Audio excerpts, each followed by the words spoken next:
Given होगा। अब वो नेचुरल नंबर्स भी हो सकते हैं, वो अलजेब्रिक एक्सप्रेशंस भी हो सकते हैं। तो सबसे पहले हम जानते हैं कि एक्चुअली फैक्टर्स होते क्या हैं। देखिए जैसे मैं 2 को 3 से मल्टीप्लाई करता हूँ तो आंसर आया 6, तो 2 3 6 हो गया। इसी तरह अगर 1 को मैं 6 से मल्टीप्लाई करता हूँ तो 6 आया। तो यहाँ पर ये 6 लाने के लिए 2 इंटू 3 किया गया, तो ये जो 2 3 है ना ये 6 के फैक्टर्स हैं। यहाँ भी 1 इंटू 6 किया तो 6 आया, तो 6 और 1 ये दोनों 6 के फैक्टर्स हैं। तो फैक्टर्स वो दो नंबर होते हैं, 2 3 4 कितने भी हो सकते हैं, जिनका प्रोडक्ट करके हमारा नंबर आता है। ये पूरा पूरा डिवाइड करता है आपके किसी भी नंबर को। ये 6 को मैं 2 से डिवाइड करूंगा तो 2 3 6 हो गया, नीचे रिमाइंडर 0 बचा। तो जो भी नंबर आपका किसी नंबर को पूरा पूरा डिवाइड कर देता है वो उस नंबर का फैक्टर होता है। यहाँ पे जो 2 है ये 6 को कंप्लीटली डिवाइड कर रहा है, तो 2 एक इसका फैक्टर हो गया। अब सबसे पहले है हमारे पास factors of natural numbers. Natural numbers आप जानते हैं क्या होते हैं, काउंटिंग नंबर्स होते हैं, 1 से स्टार्ट होते हैं। तो एक एग्जांपल से समझते हैं। जैसे यहाँ पे है बिल्कुल एग्जैक्टली एक नंबर ले लेते हैं 30। मान लीजिए मेरे पास ये 30 है, मुझे 30 के फैक्टर्स निकालने हैं। तो 30 को मैं 1 से अगर कंप्लीटली डिवाइड कर देता हूँ तो 1 इसका एक फैक्टर होगा। देखते हैं 1 से डिवाइड होगा तो पूरा पूरा 1 30 30 आएगा, तो यानी 1 इसका एक फैक्टर है। अब मैं 30 को डिवाइड करता हूँ 2 से, तो 2 से डिवाइड करूंगा तो यहाँ 15 आएगा, तो पूरा डिवाइड हो गया, 0 रिमाइंडर बचा। तो 2 भी इसका एक फैक्टर है 30 का। अब मैं 30 को अगर डिवाइड करता हूँ 3 से, तो 3 10 30 होता है, यहाँ भी रिमाइंडर 0 आया, तो 3 भी इसका एक फैक्टर है। अब 30 को मैं डिवाइड करता हूँ 4 से, तो ये जाएगा नहीं, 5 से करता हूँ। 30 को 5 से डिवाइड करते हैं तो 5 6 30, ये भी पूरा चला गया, तो 5 भी इसका एक फैक्टर है। 30 को मैं डिवाइड करता हूँ 6 से, तो 6 5 पूरा 30 होता है, यहाँ भी रिमाइंडर 0 है, तो 6 भी इसका एक फैक्टर है। अब 30 को मैं डिवाइड करता हूँ 10 से, 7 से होगा नहीं, 8 से होगा नहीं, 9 से ये नहीं होगा, 10 से होगा। 10 3 30 कंप्लीटली हुआ, रिमाइंडर 0, तो 10 भी इसका एक फैक्टर है। 10 के बाद ये 15 से डिवाइड हो जाएगा, 15 2 होता है 30, रिमाइंडर 0 आया, तो 15 भी इसका एक फैक्टर है। और 30 को मैं अगर 30 से डिवाइड करता हूं तो 30 1 30, रिमाइंडर आया 0, तो 30 भी इसका एक फैक्टर है। तो ये जो मैंने लिखे हैं ये है फैक्टर्स ऑफ 30। तो अब तक आप समझ गए होंगे कि एक्चुअली फैक्टर्स होते क्या है। चलिए नेचुरल नंबर भी हो सकता है। अब आते हैं सेकंड पे, फैक्टर्स ऑफ अलजेब्रिक एक्सप्रेशंस। इनके फैक्टर्स कैसे पता चलते हैं। अब अलजेब्रिक एक्सप्रेशन वो एक्सप्रेशंस होती है जिनमें आपके X Y Z A B C something ये लिखे होते हैं। एक एग्जांपल लेते हैं, मान लीजिए मेरे पास 5xy, ये एक अलजेब्रिक एक्सप्रेशन है और मुझे इसके फैक्टर्स निकालने हैं।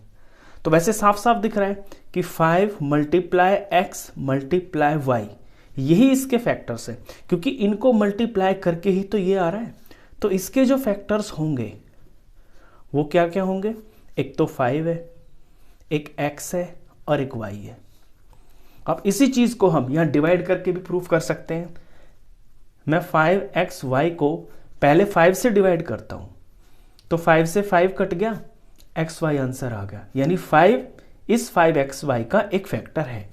इसी तरह मैं 5xy को अब x से डिवाइड करता हूं, तो x से x कट गया, आंसर पूरा आया 5y, इसलिए x इसका एक फैक्टर है।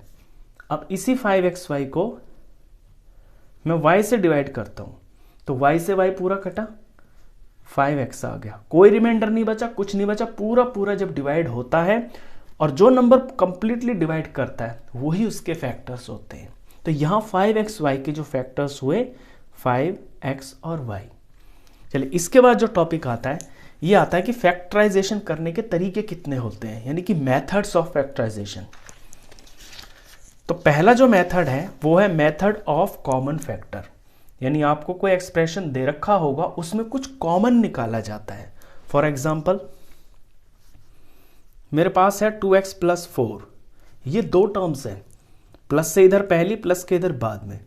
इनको मैं थोड़ा सा एक्सपेंड करता हूं, तो 2x को तो मैं ज़्यादा खोल नहीं सकता, ये 2x ही रहेगा, लेकिन 4 को मैं लिख सकता हूँ 2 इंटू 2, तो 2 इंटू 2।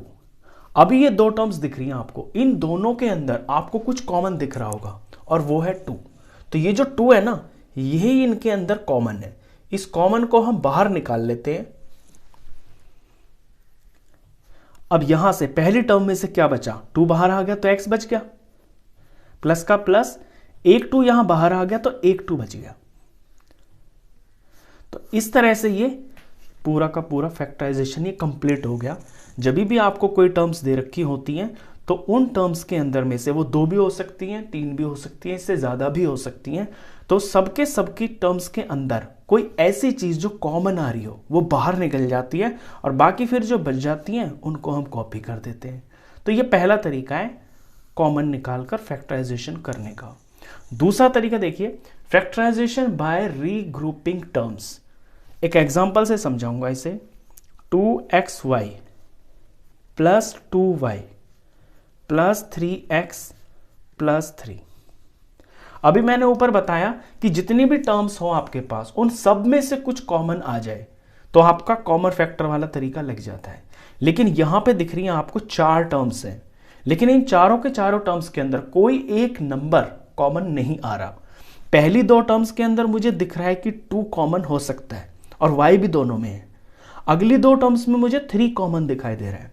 तो क्या करूंगा, मैं इनको रीग्रुपिंग कर लूंगा। मैं ये एज्यूम कर लूंगा कि मेरा सम सिर्फ इतना है, इसको भूल जाऊंगा। तो इन दोनों में से मैं कॉमन निकालूंगा। दोनों में मुझे 2 दिख रहा है, 2 निकाल लेते हैं। दोनों में y कॉमन है, y निकाल लिया। अब पहली टर्म में से बच गया यहां पर x और यहां पर 2 और y दोनों ही बाहर आ गए, तो कुछ नहीं बचा। तो क्या बचा, फिर 1 बचेगा, क्योंकि 2y को मल्टीप्लाई 1 से करेंगे तो 1 ही तो आएगा यहां पे। तो ये 1 बच गया। अब इसको भूल जाते हैं। अब आगे देखिए, इन दोनों टर्म्स के अंदर मुझे 3 कॉमन दिखाई दे रहा है, तो मैं 3 कॉमन ले लूंगा। यहां से फर्स्ट टर्म में से x बच गया, प्लस का प्लस, और यहां पे 3 है ना, और 3 बाहर आ गया, तो यानी 3 1 जार 3 होता है। जब कुछ भी नहीं बचता है तो 1 होता है। बच्चे कभी कंफ्यूजन ना करें इस चीज का, क्योंकि फैक्टर्स है ना ये 3 मल्टीप्लाई 1, 3 और 1 इसके फैक्टर्स है। 3 बाहर आ गया तो 1 तो फिर भी बचा ना, तो 1 बच गया यहां पे।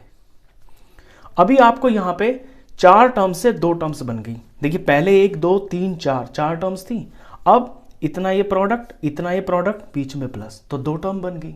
अब इन 2 टर्म्स के अंदर आप देख रहे होंगे कि x प्लस 1 यहां भी है और x प्लस 1 यहां भी है।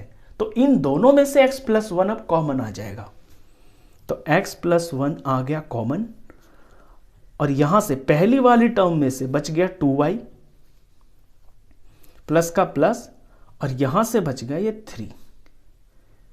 तो ये इसके 2 फैक्टर्स हो गए। तो ये तरीका आपका तब अप्लाई होता है जब आपके सारी की सारी टर्म्स के अंदर कोई एक चीज कॉमन नहीं आ रही होती है। तो 2 में से कॉमन निकालकर इस तरह से रिग्रुपिंग करके फैक्टराइजेशन हो जाता है। अब आते हैं थर्ड मेथड पे। यह है फैक्टराइजेशन बाय आइडेंटिटीज। आइडेंटिटीज से मतलब आप जानते हैं, आइडेंटिटीज मतलब वो जो फॉर्मूले होते हैं।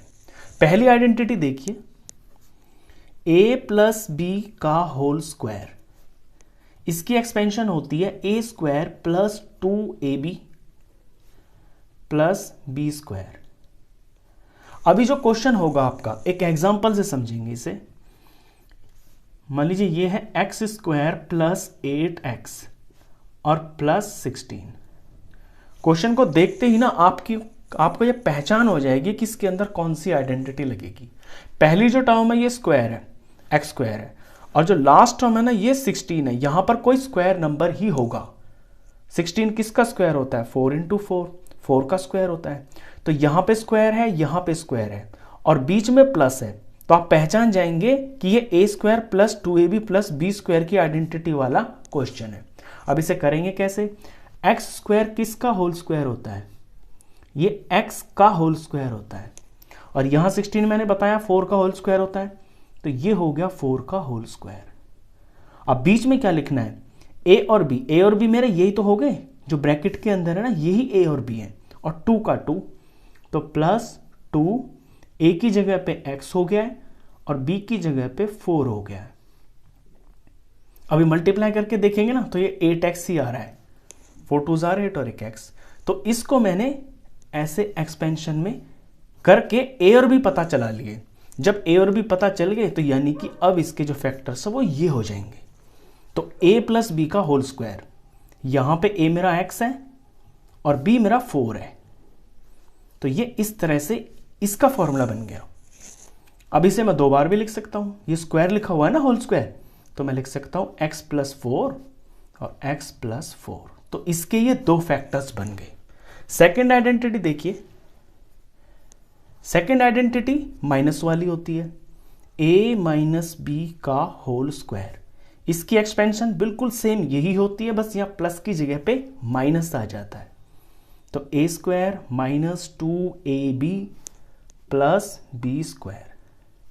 इसका एक एग्जांपल लेते हैं। फॉर एग्जांपल 4y का होल स्क्वायर, सॉरी 4y का स्क्वायर माइनस 12y प्लस 9। अभी यहां मैंने देखा कि 4 जो होता है वो 2 का स्क्वायर होता है और y पे तो स्क्वायर लगा ही हुआ है, तो ये बन जाएगा 2y का होल स्क्वायर। और 9 होता है 3 का स्क्वायर, तो 9 को मैं 3 का स्क्वायर लिख सकता हूं। तो ये मेरे a और b पता चल गया मेरे को। अब बीच में क्योंकि माइनस है तो -2 आएगा और a की जगह पे और b की जगह पे ये आ जाएंगे 2y और ये 3। तो अब a और b तो मुझे पता चली गया और मुझे पता है कि बीच में माइनस का है, तो ये वाला आइडेंटिटी इसमें यूज हो जाएगी, यानी इसकी जगह पे हम ये लिख सकते हैं। तो a माइनस बी, यहां पर a 2y है और b है यहां पर 3, इसका होल स्क्वायर है ये। इसे मैं 2 बार भी लिख सकता हूं क्योंकि ये 2 बार लिखा हुआ है, 2y माइनस 3, 2y माइनस 3। तीसरी आइडेंटिटी देखते हैं। तीसरी जो आइडेंटिटी होती है ये होती है a square minus B square is equal to a plus B a minus B. ये थर्ड आइडेंटिटी होती है। अब इसमें जो क्वेश्चन आएगा ना आपका वो इस तरह का होगा, वो इस फॉर्म में होगा। आपके आंसर जो फैक्टर्स आएंगे वो इस फॉर्म में आएंगे। फॉर एग्जांपल 49p स्क्वायर और माइनस 36। तो यहां देखते ही पता चल रहा है कि 49 जो है ना वो 7 का स्क्वायर होता है और p पे स्क्वायर लगा ही हुआ है, तो ये जो वैल्यू है ना ये 7p का होल स्क्वायर है।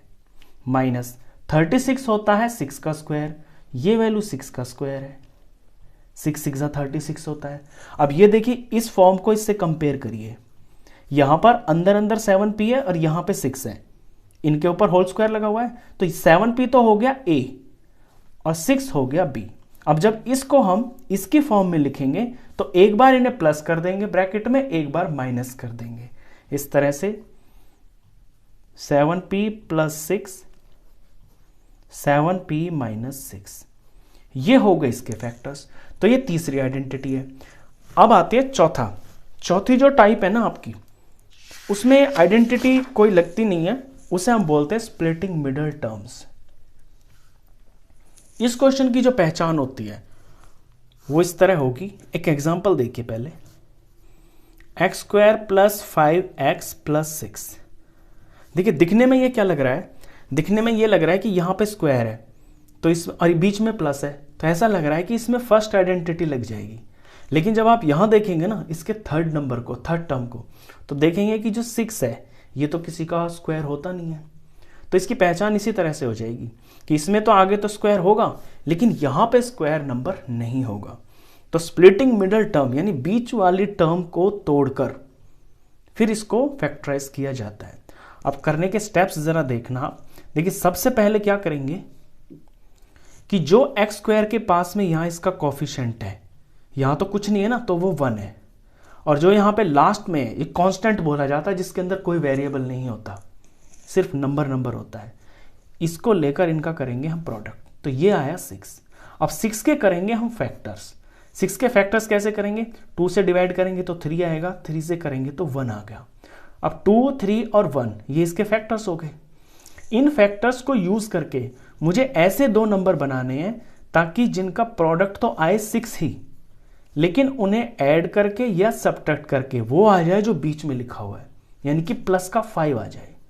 तो मैं यहां पे देखता हूं कि 2 3 6 हो गया, और 2 और 3 को अब मैं प्लस कर दूं, अगर 2 + 3 कर दूं तो वो 5 भी हो गया। तो 2 और 3 को मैं यहां पे लिखूंगा, इस 5 की जगह पे 5x की जगह पे मैं 2x + 3x लिखूंगा। इसी को बोलते हैं स्प्लिटिंग मिडल टर्म्स। तो 2x + 3x। अब यहां स्टेप में मैंने कुछ नहीं किया है, सिर्फ इस 5x की जगह पे तोड़ के 2x + 3x लिखा है। अब यहां जो क्वेश्चन बन गया ना आपका, ये एग्जैक्टली वही बन गया, रीग्रुपिंग वाला। यहां से रीग्रुपिंग, अभी जो आपने पीछे किया है ना, 4 नंबर थे जिनमें 2 में कुछ कॉमन था और 2 में कुछ कॉमन था, यहां पे रीग्रुपिंग का मेथड लग जाएगा। तो पहले जो 2 नंबर है इनमें देखिए x कॉमन आ रहा है, यहां से x बाहर निकल गया, तो फर्स्ट टर्म में से एक x बच गया, प्लस का प्लस, x बाहर आ गया तो यहां 2 बच गया। अगली 2 टर्म्स में देखें, 3 1 = 3 और 3 2 = 6, तो दोनों में 3 तो है, 3 कॉमन बाहर आ गया, यहां से x बच गया, प्लस और 6 होता है 3 2 = तो यहां पे 2 आ गया। ये 4 टर्म से आपकी 2 टर्म बन गई। हमेशा याद रखना कि ये जो ब्रैकेट के अंदर आएंगे ना, ये हमेशा सेम होंगे। अगर ये सेम नहीं आ रहे तो समझ जाना कि क्वेश्चन गलत है। बस अब आपको दिख रहा है कि दोनों के दोनों यहां पर x + 2 कॉमन आ रहा है, और यहां पहली टर्म में से बच गया x, प्लस का प्लस, और यहां बच गया ये 3। इस तरह से स्प्लिटिंग मिडल टर्म से फैक्टराइजेशन किया जाता है। तो ये बेसिकली आपके इस चैप्टर का इंट्रोडक्शन था। इसमें इसी तरह के फैक्टराइजेशन है, इनसे अलग और कुछ भी नहीं है। अगर आपको ये समझ में आया है तो आने वाली वीडियोस में क्वेश्चंस होंगे। तो क्वेश्चंस के लिए मिलते हैं फिर नेक्स्ट वीडियो में, तब तक के लिए गुड बाय।